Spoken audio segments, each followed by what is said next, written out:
আর কোনোদিন ভেবেছেন যদি আমরা না মরতাম? এই কথা একবার হলেও প্রত্যেক প্রাণী ভাবে যে আমরা যেন না মরি। কেন বলে? কোনোদিন এটা মান করেছেন কেন বলি আমরা যেন না মরি, সারা জীবন যদি এখানেই থাকতাম, তাই না? তো বন্ধুরা, আমরা এমন জায়গায় ছিলাম যে সেই জায়গায় আমরা কোনোদিনও মরতাম না। সেই জায়গা থেকে আমাদেরকে ঠগিয়ে নিয়ে আসা হয়েছে এই জায়গাতে। এটি হলো কালের জায়গা। এই জায়গায় যত প্রাণী, যত যা দেখছেন, একদিন এর বিনাশ আছে। আমরা যে জায়গায় ছিলাম আমরা, সেই জায়গায় কোনো বিনাশ নেই, কোনো কষ্ট নেই, কোনো দুঃখ নেই, শুধু শান্তি, শান্তি, শান্তি। দেখেন, আমরা ভগবানকে পুজো করি। তো ভগবানকে কেন পূজা করি? যেন ভগবান আমাদেরকে ভালো রাখে, মানে ভালো কিছু দেয়, ধন সম্পত্তি দেয়, আমরা ভালো সুখে চলি। তো বন্ধুরা, লাস্ট টাইমে আমাদের কি হয়? তা আমরা মরেই যাই, তাই না? তো এটা কেন হয়? তো বন্ধুরা, এই জায়গায় এটা খেলা, এই কালের খেলাতে এই জায়গায় জন্ম মৃত্যুর খেলা ওই খেলছে। আর আমরা যে জায়গায় ছিলাম সেই জায়গায় কোনো জন্ম নেই, কোনো মৃত্যু নেই। সেই জন্য এই জায়গার প্রাণী যে এই শরীরটা মাত্র মারতে পারে এই কালে, কিন্তু আত্মাকে সে কোনোদিনও মারতে পারে না। কেন জানেন তো? আত্মা সেই লোকের প্রাণী, তার জন্য এই লোকে আত্মাকে মারতে পারে না, এই শরীরটারে মারতে পারে। তার জন্য বন্ধুরা, এই ভিডিওটি মনোযোগ দিয়ে শুনবেন আর চ্যানেলটিকে সাবস্ক্রাইব করে দিবেন, ঠিক আছে বন্ধুরা? দেখেন, আত্মা হলো অমর। কেন অমর? কেন অমর কেউ জানেন? আমরা এমন জায়গায় ছিলাম যে সে জায়গায় আত্মা অমর, পরমাত্মার। আত্মা হলো পরমাত্মার, সে পরমাত্মার বিধান, এটা আত্মা। তার জন্য এই জায়গায় আত্মাকে এই কাল মারতে পারে না। এই শরীর মেরে আবার সেই 84 লক্ষ জনি সে বানাইছে, এই 84 লক্ষ জনিতে সে চক্র কাটাতে থাকে আমাদেরকে, মানে ভোলাতে থাকে। আর আমাদেরকে ভোলাবার জন্য সে একটি এই জীবনে, এই মানে মানব দেহে একটা এরকম বস্তু ফিট করে রেখেছে, সেটির নাম হলো মন।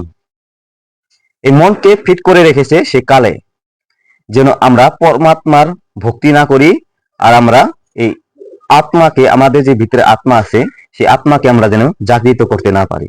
এই মনে আমাদেরকে মানে সেটা করতে দেয় না। তো করতে দেয় না মানে কি? কালে সেই মনকে মানে কন্ট্রোলে রেখেছে। যেরকম একটি কম্পিউটার দিয়ে একটি কিছু একটা কন্ট্রোল করা যায়, সেরকম আর ভাবেন।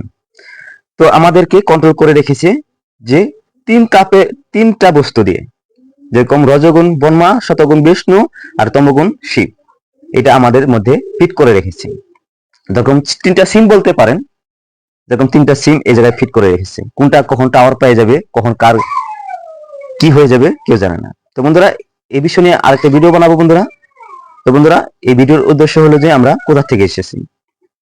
তো বন্ধুরা, আমরা এমন জায়গা থেকে এসেছি, সেই জায়গায় কোনো জন্ম মৃত্যু নেই। আর আমরা সেই কথাই বারে বারে ভেবে থাকি যেন আমাদের মরণ না হয়, আমরা যেন কাম না করি, আমরা বসে বসে যদি খেতে পারতাম, এসব ভেবে থাকি। কিন্তু আমরা যে জায়গায় ছিলাম সেই জায়গায় এরকমই ছিল। আমাদের কোনো কাম ছিল না, কোনো কষ্ট ছিল না, কোনো দুঃখ ছিল না, যা ইচ্ছে আমরা তাই করতে পারতাম। কিন্তু এই কাল আমাদেরকে ঠকিয়ে এই জায়গায় নিয়ে এসেছে। এই কথা আপনারা কখন বুঝতে পারবেন? যখন আপনারা সৃষ্টি রচনা শুনবেন, ঠিক আছে? আমরা এই চ্যানেলে সৃষ্টি রচনা একটি ভিডিও বানাবো বন্ধুরা, সেই ভিডিওতে আপনারা দেখতে পারবেন। তো বিস্তারিত ভাবে এই কথাগুলো বুঝতে পারবেন। এটি হলো আমাদের আধ্যাত্মিক কথা, জ্ঞানের কথা। যে বুঝবেন সে বুঝবেন, আর যে বুঝবেন না সে আর কি বলবো, আর তাই না? তো আমরা এসেছি কোথা থেকে জানেন তো? আমরা এসেছি সপ্তলোকের থেকে। সপ্তলোক জানেন তো? সেটি হলো সত্যনারায়ণ, আদিরাম। তো বন্ধুরা, আমরা এসেছি সত্যলোকের থেকে। সত্য যেটা বলে সত্য, আর এই জায়গায় সবকিছু মিথ্যা। আমাদেরকে ঠকানো হচ্ছে। দেখেন, আমাদেরকে আশা কত কিছু দিয়ে পরে কি ঠগিয়ে আমাদেরকে নিয়ে যায়, তাই না?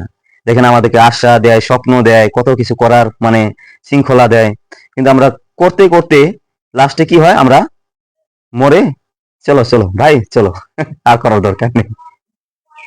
বন্ধুরা একবার ভাবেন এই কথাগুলা কি সত্য বলছি না মিথ্যা বলছি। বন্ধুরা আমরা এসেছি সত্য লোকের থেকে, তার জন্য আমাদের আত্মা যেটা আছে না, আত্মা সেটা সত্য বলতে চায়, কিন্তু এই যে মনে, এই যে কালে মনরূপী আমাদের যে এই মানব দেহের ভিতরে যে মনটা মানে ফিট করে রেখেছে, সেটি বলতে দেয় না। শুধু সেটি কি বলে যে পাপ করো, পাপ করো, আবার 84 লক্ষ জনিতে ঘুরো।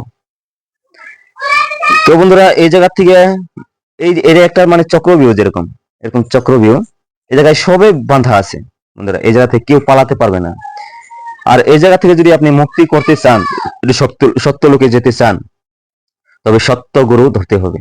যে গীতা অধ্যায় 15-তে 15 শ্লোকে অধ্যায় 15 শ্লোক 1 নম্বরেতে লেখা আছে যে এই উল্টারূপী বিশ্বের যে বিবরণ ভালো মতন দিতে পারবে সে হলো বেদবিদ, মানে সে হলো তত্ত্বদর্শী সন্ত বা গুরু। এই সবকিছু মানে সে বুঝিয়ে টুজিয়ে সে নাম দীক্ষা তার কাছ থেকে নিয়ে যদি আমরা সৎ ভক্তি করে এই শাস্ত্র অনুসার সাধনা করে, তবে আমরা ওই জায়গায় যেতে পারবো বন্ধুরা। তবে স্যার এই নকলি গুরু ধরে কোনো লাভ হবে না, কোনো কিচ্ছু হবে না বন্ধুরা। তো বন্ধুরা আমরা এসেছি সত্য লোকের থেকে, সেজন্য আমাদের আত্মাটা সত্য বলতে চায়, কিন্তু কি এই কাল যে আমাদের ভিতরে যে মনটা ফিট করে রেখেছে সেই মনে বলতে দেয় না। মনে সবকিছু করতে চায়, মনেই করতে চায়, কিন্তু আত্মা করতে চায় না।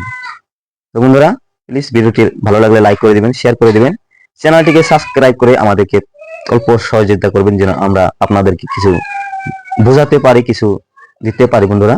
আর অবশ্যই শেয়ার করে বন্ধুদেরকে এই কথাগুলো শোনার সুযোগ করে দিবেন। তো বন্ধুরা মিলবো পরবর্তী ভিডিওতে। বন্ধুরা সুস্থ থাকবেন, নমস্কার।